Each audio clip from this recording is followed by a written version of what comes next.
The sun had just risen over the hills of Olwari, a small village known for its juicy oranges, loud market women, and even louder gossip. People in Olwari talked more than they breathed. Secrets did not last more than a day, unless you whispered them under your pillow at night, and even then, someone might hear it. One hot Tuesday morning, something strange happened. A beautiful woman no one had ever seen before walked into the village square. Her skin was smooth like river stone, her eyes sparkled like she had swallowed the stars, and her wrapper was cleaner than a pastor's pulpit. But what really caught people's attention was the large red book she held tightly against her chest, as if her heart beat inside it. She walked like she had lived in Olwari all her life. She waved at people and called them by name, first names, family names, even pet names only lovers used in private. People stared, confused and afraid. "Good morning, Papa Akandu," she said, smiling at the old palm wine tapper who had just woken up. Papa Akandu nearly dropped his walking stick. "How do you know my name?" The woman only smiled. Then she stopped in front of Madame Beji, the fat woman who sold roasted plantain and always cursed her helper girl.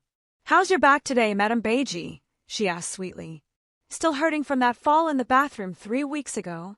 Madame Beji gasped. How did you know that?" The woman simply walked past.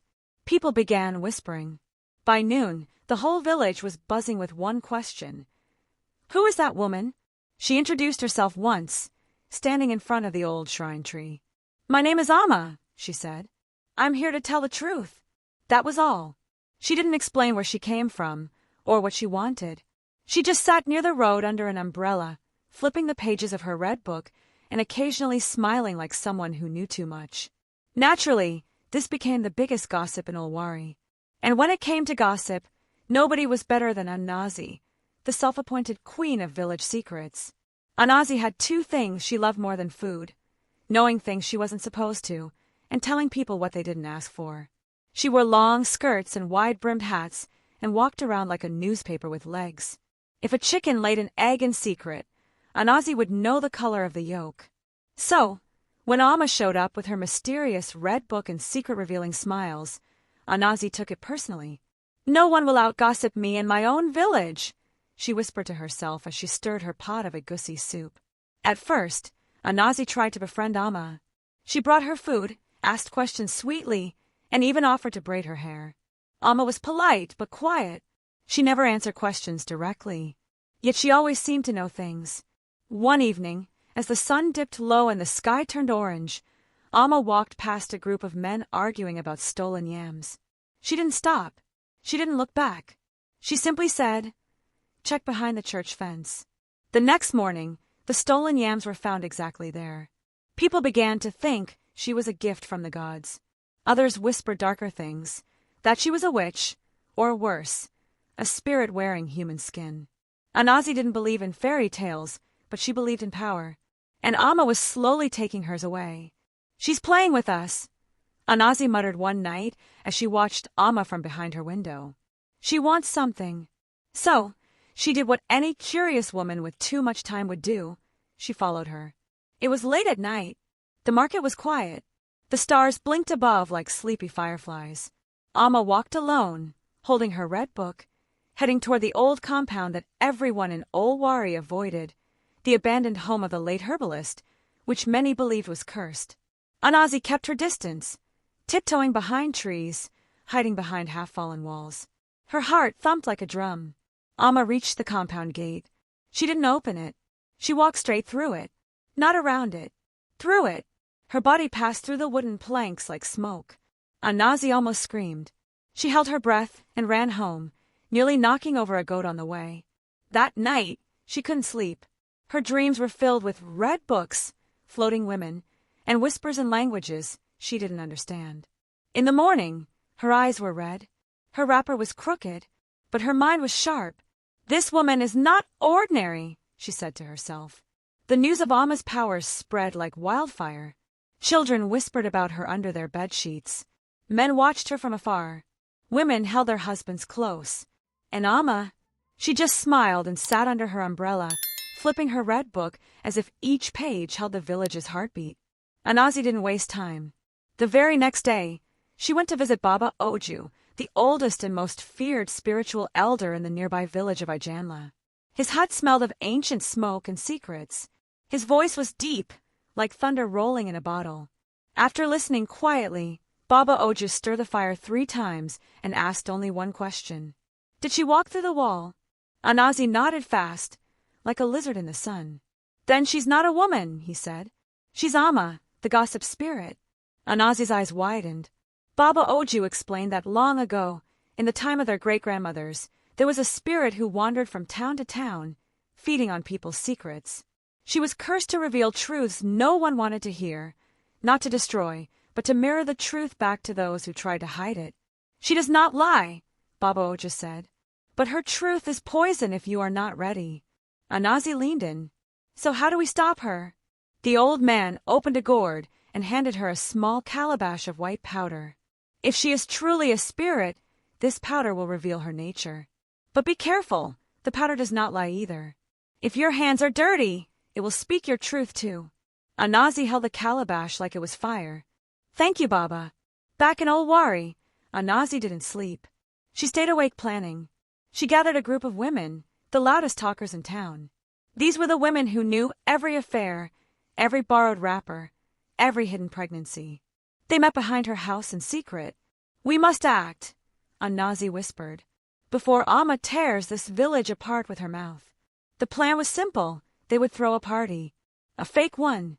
Amma would be the special guest. They would make her feel welcome, then sprinkle the powder on her without warning. If she screamed, vanished, or turned into smoke, they would know she was not human. Saturday came. The party was held in the town square. Palm wine flowed like river water. Goats were roasted. Music played from cracked speakers. Amma arrived in a bright orange gown, her red book clutched like a baby. She smiled, but her eyes were quiet, as if she already knew. She came. Anazi whispered to the others. Now watch. They danced around her, offered her drinks, laughed like old friends. The crowd grew bigger. Everyone wanted to see the mysterious Amma in a party mood. Then came the moment. Anazi nodded at her helper girl, who had hidden the calabash inside a food tray. Pretending to serve meat, the girl threw the white powder into the air above Amma. Nothing happened. For 2 long seconds, silence swallowed the music. Then Amma looked up, not angry, not afraid, just still. And then, one of the women, Madame Beji, suddenly screamed, I stole my sister's land papers. I sold them in secret. Everyone gasped. Before they could react, another voice shouted, Mama Eid, the church elder's wife. I am in love with my daughter's husband. We kissed behind the market. People began screaming, not out of fear, but because their mouths were moving without permission. I swapped my baby with another woman's to hide my affair. I lied about my husband's death. He ran away. I stole from the church box. Twice. One by one, all the women who had helped Anazi shouted out their darkest secrets. They couldn't stop. Their mouths moved on their own, like puppets on invisible strings. The crowd was frozen. Even the children were silent. Then, slowly, the wind blew away the last of the white powder from the air. The women collapsed to the ground, gasping, weeping, covering their faces. And Amma, she was still standing. Quiet, calm, her red book pressed against her chest. She walked slowly to Anazi, who had not said a word, but was shaking like a rat in cold water. You didn't confess, Amma said softly. Shall I help you? Anazi dropped to her knees. Please. Amma said nothing more. She simply turned around and walked away. The party ended in pieces. The music stopped. The roasted goat was forgotten. The air smelled not of celebration, but of fear and shame. From that day, the village of Old Wari was never the same. People stopped greeting each other so loudly. Conversations became short, careful, and polite. Laughter died. So did gossip. Children were told not to ask questions about Amma. Men walked the long way around her kiosk. Even goats stopped lingering near her spot under the umbrella. But Amma didn't leave. Every day, she sat at the same place, wearing beautiful clothes, flipping her red book silently. She never revealed another secret again. And strangely, that made people more afraid. They didn't know what she might say next, or when. As for the women from the party, they became quieter too. They no longer fought in the market, or whispered near the well. Some stopped going outside completely. And Anazi, she avoided Amma for weeks, hiding behind her curtain, praying under her breath. But something inside her was changing. The fear became a question, and the question became a thirst. What if Amma wasn't a monster? What if she was something else? Something necessary. It was market day in Ulwari, but the air was strange, quiet, like it had forgotten how to carry gossip. The yam seller didn't shout. The women at the pepper stall spoke, only when necessary. Even the drunkard who always danced by the palm wine shed sat still, staring into nothing. And there she was again, Amma, the woman with the red book. She wore a sky-blue wrapper with golden edges that shimmered in the sun. Her earrings sparkled like they knew secrets too. But she no longer smiled. She no longer greeted anyone. She just sat at her usual spot under the old mango tree, turning her pages slowly, as if the book itself was alive. Children avoided her. Adults avoided her more. She had become a shadow in plain sight, silent, watching, waiting. Anazi couldn't take it anymore. One morning, after weeks of hiding behind shame and curtains, she stepped out. Her feet felt heavy, as if her guilt had weight, but her chest felt lighter with each step. She walked past the stalls, past the silent whispers, past the staring eyes, and stood in front of Amma. Amma looked up. Anazi knelt down. "I didn't come to fight," she said, her voice trembling. "I came to learn." Amma said nothing.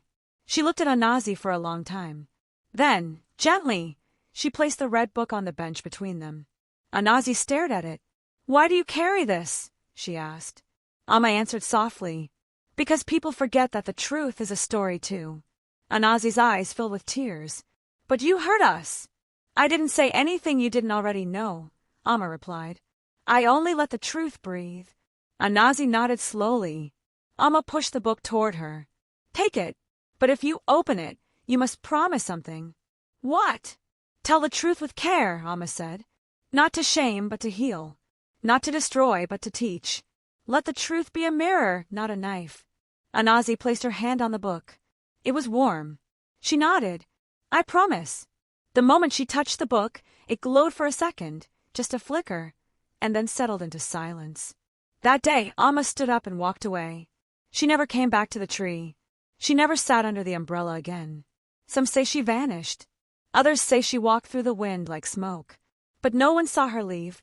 No one heard a goodbye.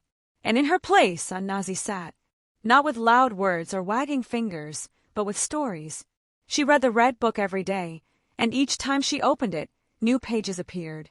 Pages with names, events, hidden truths. But she didn't shout them in the market. She told the stories differently now, with calm, with care, with lessons. "The baker who stole to feed a stranger," she told one day.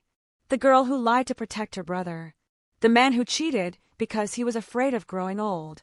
People began to gather again, not to laugh at others, but to listen, to think, to change. The red book had become something else. A storyteller's guide, a healer's tool, a mirror that did not crack under pressure. Little by little, the village of Ulwari began to change. The yam seller apologized to his wife in public. The teacher admitted she had failed her own exams years ago and studied again. Parents sat with children and told them truths they had hidden for too long. The gossip didn't die, it evolved. It became storytelling. It became wisdom. And as people shared their own truths gently, they found something surprising: freedom. No longer weighed down by lies or shame, their laughter returned, not the sharp, mocking kind, but the deep, healing kind that came from relief. The market became alive again, not with gossip, but with real conversations. Trust was born again, not perfect, but present. And Anazi, she aged gracefully. She wore simpler clothes now. She walked slower, but her eyes sparkled with something richer than before: understanding. Sometimes, she would pause under the mango tree and whisper Amma's name with a smile. Not in fear, but in thanks. For Amma was never a curse. She was a teacher, a spirit of uncomfortable honesty. And the book she left behind was not meant to destroy, but to rebuild, one truth at a time. And so, the legend of Amma the gossip spirit became a tale that every child in Ulwari knew. It was no longer told with fear, but with respect. Parents would say, "Speak the truth now," before Amma speaks it for you. And children would giggle, but also listen. Because in Olwari, they had learned a truth that many towns never did. Truth may be heavy, but hiding it is heavier. And when truth walks in with a red book and quiet eyes, the best thing to do is listen. If you have not subscribed to my channel, you might not hear my voice again, but if you are, then you are growing every day. Check my page for more interesting stories. Thanks for watching.